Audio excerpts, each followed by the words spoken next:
Title: Curran-Fromhold Correctional Facility, Philadelphia's largest jail. Help this channel grow. Like the video, leave a comment, and subscribe for more stories. This helps us a lot. Thank you. The story begins. Curran-Fromhold Correctional Facility, how Philadelphia's largest jail became central to the city's justice system. In northeast Philadelphia, along State Road, stands Curran-Fromhold Correctional Facility, commonly known as CFCF. It is the largest jail in the city of Philadelphia and one of the most significant detention facilities in Pennsylvania. For decades, CFCF has played a central role in how the city processes, houses, and manages people accused of crimes, most of whom have not yet been convicted. CFCF is part of the city's jail system, which is operated by the Philadelphia Department of Prisons. Unlike state or federal prisons, city jails are primarily designed for pretrial detention. This distinction is critical to understanding the facility's importance.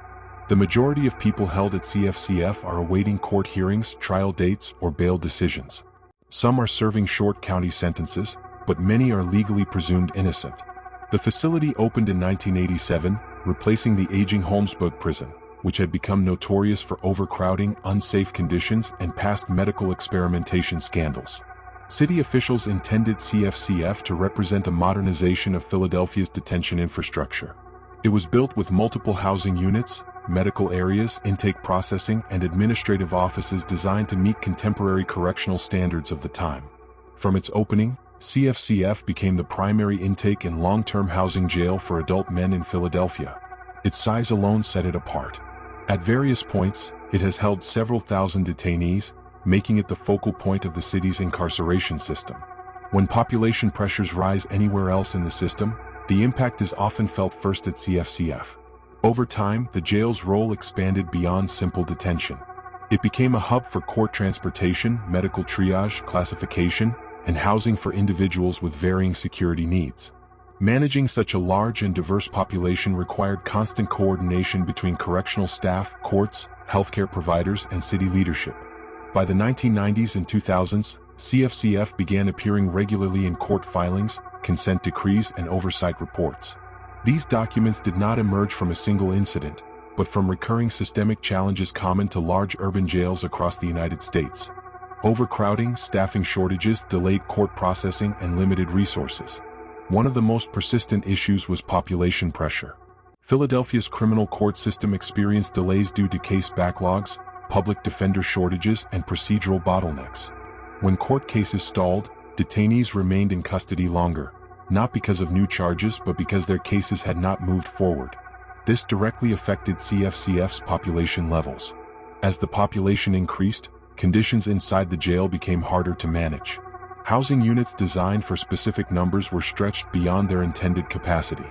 Staff-to-detainee ratios tightened. Lockdowns became more frequent, sometimes as a preventative measure rather than a response to violence. These realities were documented in internal reports and later cited in lawsuits. Medical and mental health care also became central concerns. Like many large city jails, CFCF housed a significant number of individuals with mental illness, substance dependency, or chronic medical conditions. Courts repeatedly emphasized that jails, by design, are not treatment facilities, yet they often function as de facto mental health institutions due to gaps in community care. Federal court oversight became a defining feature of CFCF's history. Over the years, judges issued orders requiring the city to improve conditions, reduce overcrowding, and ensure constitutional standards were met. These orders were not isolated judgments but part of ongoing legal supervision that shaped policy decisions inside the jail. Importantly, these legal actions did not label CFCF as uniquely malicious. Instead, they identified systemic failures, problems rooted in funding, staffing, and the broader criminal justice process. Court records repeatedly noted that many of the jail's issues originated outside its walls, in the pace and structure of the judicial system itself. Staffing challenges compounded these problems. Correctional officers at CFCF worked in a high-stress environment, supervising large housing units with limited personnel. Overtime became common. Training demands increased as the population's needs grew more complex. Injuries and burnout contributed to turnover, which in turn affected stability on the units. Despite these pressures, CFCF remained essential. When other facilities closed temporarily, underwent renovations, or reduced capacity, CFCF absorbed the impact. Its size made it both indispensable and vulnerable. Every system-wide issue, from court slowdowns to public health emergencies, flowed through it. By the 2010s, CFCF had become one of the most scrutinized jails in the Northeast. Media investigations, advocacy reports, and court rulings examined everything from use of force policies to access to medical care. The jail became a reference point in national conversations about pretrial detention, cash bail, and urban jail reform. Public debate surrounding CFCF often reflected broader tensions in Philadelphia. City leaders faced competing pressures: maintaining public safety, complying with court mandates, managing budgets, and responding to community concerns.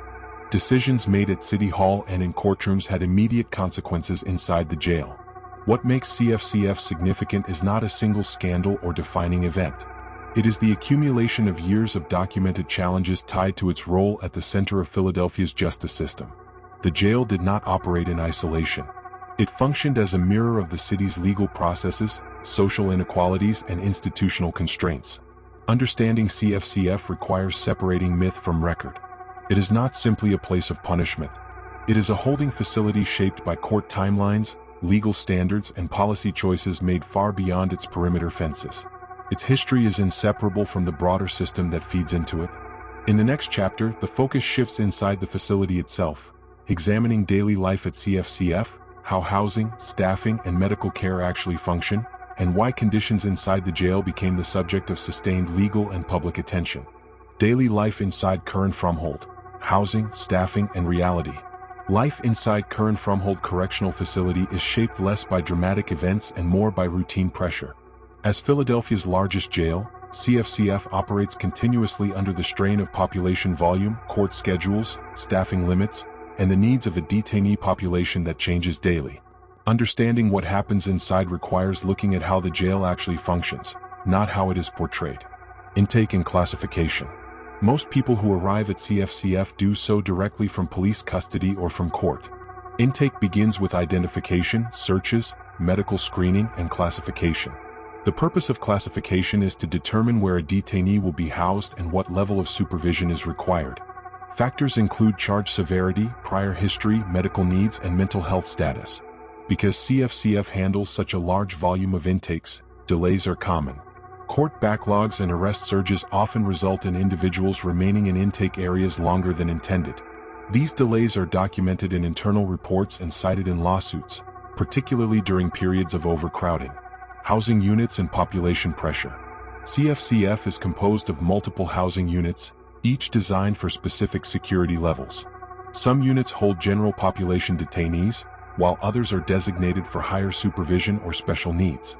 Despite this structure, population pressure frequently forces the jail to make adjustments. When population levels rise, housing units operate near or beyond intended capacity. This leads to tighter movement schedules, reduced recreation time, and increased use of lockdowns. Lockdowns are often used preventively when staffing is insufficient to safely supervise movement, rather than as a response to specific incidents.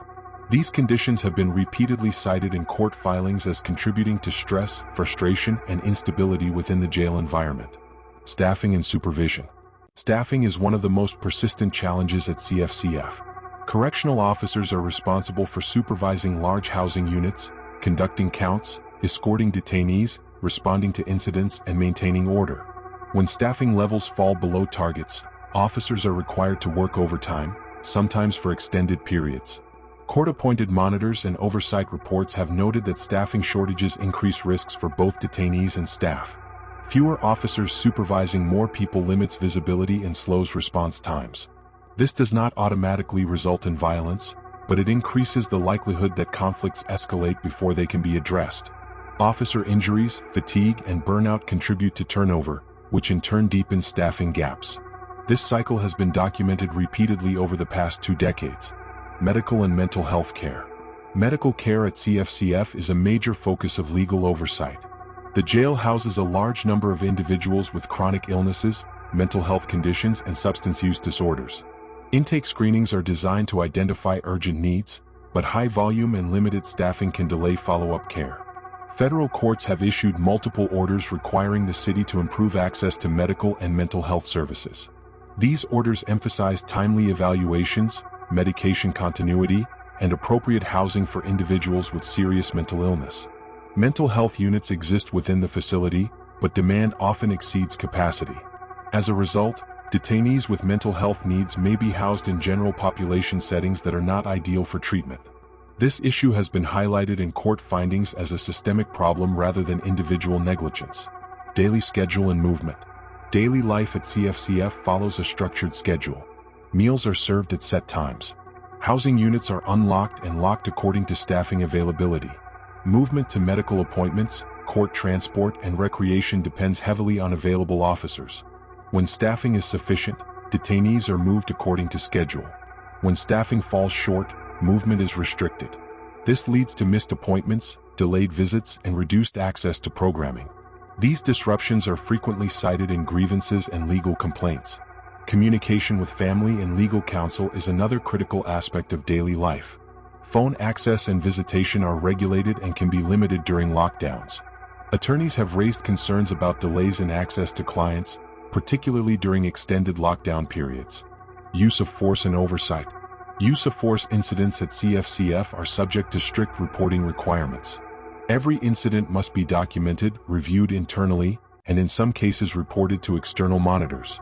Oversight bodies have examined whether force is used appropriately and whether alternatives are employed when possible.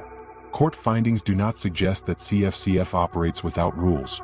Rather, they indicate that systemic pressure, overcrowding, staffing shortages, and delayed care increases the likelihood of incidents that require intervention. Legal oversight and accountability.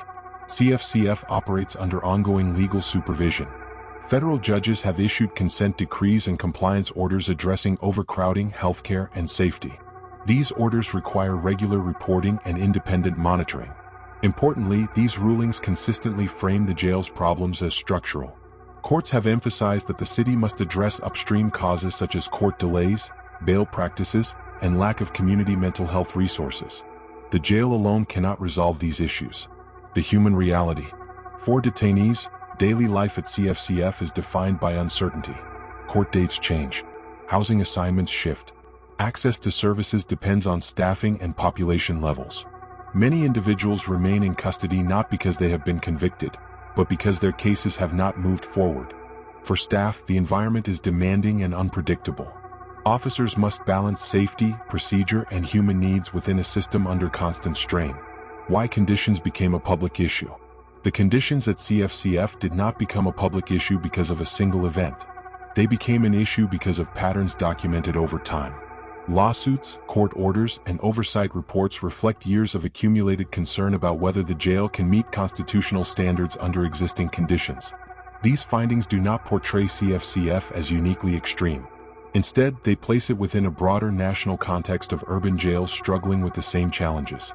In the next chapter, the focus shifts to legal intervention and reform efforts. How courts, city officials, and outside monitors have attempted to address these issues, and what changes have followed as a result. Lawsuits, federal oversight, and the push for reform. By the time Curran-Fromhold Correctional Facility became a regular subject of media coverage and advocacy reports, the issues inside the jail were no longer viewed as temporary setbacks. They were recognized as systemic problems that required intervention beyond internal policy changes. This shift marked the beginning of a long period of judicial oversight and reform efforts that continue to shape how CFCF operates today. The role of the federal courts. Federal court involvement in Philadelphia's jail system did not emerge from a single lawsuit. Instead, it developed over decades through a series of legal actions challenging overcrowding, access to medical and mental health care, and overall living conditions. Judges consistently focused on whether conditions at CFCF met constitutional standards, particularly for pretrial detainees who had not been convicted of a crime. Court rulings emphasized that detainees are entitled to basic levels of safety, medical care, and humane treatment. When population levels exceeded safe limits or when care systems failed to function properly, judges ordered corrective action. These orders were not symbolic. They included population caps, reporting requirements, and timelines for compliance. Consent decrees and monitoring. One of the most significant outcomes of litigation was the establishment of consent decrees and ongoing monitoring. These legal agreements required the City of Philadelphia to take specific actions and to demonstrate progress through data and independent evaluation. Court-appointed monitors were tasked with reviewing conditions inside CFCF, examining incident reports, staffing levels, medical response times, and use of force documentation. Their findings were shared with the court and city officials, creating a level of transparency that did not previously exist. These monitors did not manage the jail, but their presence influenced decision-making. Policies related to housing, healthcare, and supervision were revised to align with court expectations. In some cases, the city was required to submit detailed plans explaining how deficiencies would be addressed. Overcrowding and population reduction efforts. Overcrowding remained the most persistent issue identified by the courts. Judges repeatedly noted that even well-designed facilities struggle to function safely when population levels exceed capacity. As a result, court orders often focused on reducing the jail population rather than making internal adjustments alone. Population reduction strategies included increased use of diversion programs, expanded pretrial release options, and closer scrutiny of bail decisions. These measures were largely implemented outside the jail itself, involving coordination between courts, prosecutors, public defenders, and city leadership. While these efforts led to temporary reductions in population, progress was uneven. Court backlogs, policy shifts, and external events repeatedly caused population levels to rise again, placing renewed strain on CFCF. Medical and mental health reform. Medical and mental health care at CFCF received sustained attention from the courts. Judges and monitors highlighted delays in treatment, gaps in staffing, and insufficient capacity to manage individuals with serious mental illness. In response, the city expanded contracts with healthcare providers, increased staffing requirements, and revised intake screening procedures. Specialized housing units were designated for detainees with acute mental health needs, though demand continued to exceed available space. Court findings made it clear that improvement in this area required more than clinical changes. They emphasized the need for broader community-based mental health services to prevent individuals from entering the jail system in the first place. Without those resources, CFCF continued to absorb responsibilities beyond its intended purpose. Staffing and safety reforms. Staffing levels were another central focus of reform. Oversight reports linked inadequate staffing to delayed responses, increased lockdowns, and higher risk of injury. Courts required the city to track staffing metrics and demonstrate efforts to recruit, train, and retain correctional officers. Training programs were updated to emphasize de-escalation, documentation, and adherence to revised use of force policies. Internal review processes were strengthened to ensure incidents were investigated and addressed consistently. Despite these changes, staffing challenges persisted. Competition for qualified personnel, high stress, and injury rates made long-term stabilization difficult. Court monitors acknowledged incremental improvements but continued to flag staffing as a vulnerability. Public accountability and policy debate. As litigation and oversight continued, CFCF became a focal point in Philadelphia's broader criminal justice debate. City council hearings, budget negotiations, and mayoral administrations grappled with how to balance court mandates, public safety concerns, and financial constraints. Advocacy groups used court findings to push for systemic reform, arguing that the jail's problems reflected failures in bail policy, court efficiency, and social services. Law enforcement and correctional unions highlighted the need for staffing support and safer working conditions. These debates played out publicly, reinforcing CFCF's role as a symbol of the city's justice system challenges rather than an isolated institution. The impact of external crises. External events further tested reform efforts. Public health emergencies, staffing disruptions, and shifts in court operations caused rapid changes in jail population and daily routines. During these periods, courts closely monitored conditions to ensure emergency measures did not violate constitutional standards. These crises underscored a central reality: CFCF's stability depends heavily on systems beyond its walls. When courts slow down, when community services are overwhelmed, or when staffing collapses, the effects are felt immediately inside the jail. What has changed and what has not?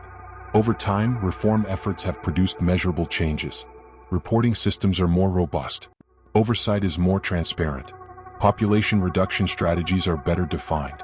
Medical care access has improved in some areas. However, court findings continue to emphasize that structural limitations remain. CFCF still operates as a large pretrial detention center within a complex and often strained justice system.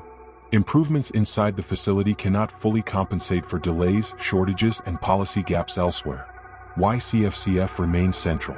Curran-Fromhold Correctional Facility remains central to Philadelphia's justice system because of its scale and function. It is the place where policy decisions, court efficiency, and social services converge.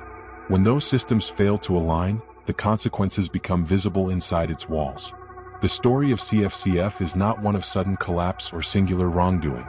It is a documented history of a large urban jail operating under constant pressure, shaped by legal standards and constrained by broader institutional realities. Understanding this history matters because it explains why reform at CFCF has been gradual rather than dramatic. Courts have made clear that lasting change requires sustained commitment across multiple systems, not just adjustments within the jail. As of today, CFCF continues to operate under oversight, with reforms ongoing and challenges unresolved. Its future will depend not only on internal management, but on how Philadelphia addresses the underlying causes that drive people into pretrial detention in the first place. That reality, grounded in court records and public policy, is what defines the Curran-Fromhold Correctional Facility today.